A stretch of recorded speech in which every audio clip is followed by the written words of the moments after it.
Oh, what a shot that is to bring up his 100. What a 100 this is, 70 both hands. उस दिन एक एक करके हिंदुस्तान के सारे योद्धा मैदान से लौट रहे थे। यूं तो हार जीत होती रहती है, लेकिन बांग्लादेश के खिलाड़ियों का ये सेलिब्रेशन भारतीय फैंस की दिलों में आग उत्पन्न कर रहा था।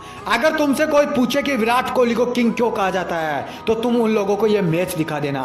आज मैं तुम लोगों को बताऊंगा कि उस दिन कैसे विराट कोहली ने अपने अकेले के दम पर बांग्लादेश को नागिन डांस करवा दिया था।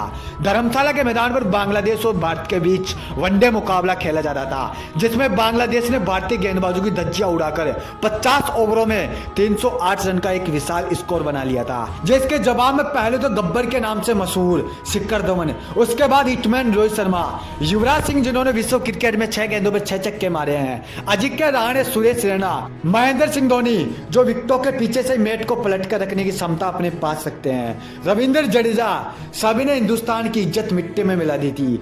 बांग्लादेश के फैंस हिंदुस्तान के फैंस को नागिन डांस कर करके चिढ़ा रहे थे, उनका अपमान कर रहे थे। सभी भारतीय खिलाड़ियों का सर शर्म के मारे झुक चुका था, बची कुची सारी इज्जत भी मिट्टी में मिल चुकी थी। बांग्लादेश के खिलाड़ियों का सेलिब्रेशन बता रहा था कि उन्होंने भारत के मुंह से जीत को छीन लिया है, लेकिन इस सबके बीच अकेला विराट अपने देश की इज्जत बचाने के लिए बीच मैदान पर लड़ रहा था। वो अकेला एक एक रनों के लिए 11 बांग्लादेशी खिलाड़ियों से रहम की भीख मांग रहा था।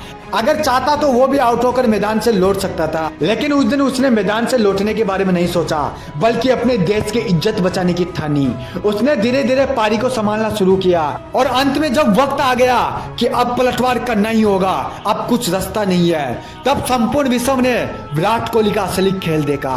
कभी चौके तो कभी छक्के, कभी गेंद इधर जा रही थी तो कभी गेंद उधर जा रही थी। अचानक से इस विराट के पलटवार को देखकर पूरा बांग्लादेश उस दिन हिल गया था। उसको कुछ सोचने का मौका मिल पाता, उससे पहले तो विराट ने काउंटर अटैक शुरू कर दिया था। बांग्लादेश का हर गेंदबाज बदला था, पर विराट का काम नहीं। बांग्लादेश के कप्तान ने हर दाव आजमाया, हर रणनीति आजमाई, लेकिन वो किसी ने कहा ना कि मेरे भाई वक्त निकल जाने के बाद किया गया काम व्यर्थ ही जाता है। और उस दिन बांग्लादेश के साथ भी कुछ ऐसा ही हुआ था। उन्होंने विराट को रोकने में देरी कर दी और जिसका नतीजा ये हुआ कि विराट ने उस दिन 133 रनों की पारी खेलकर अपने देश की इज्जत बचा ली।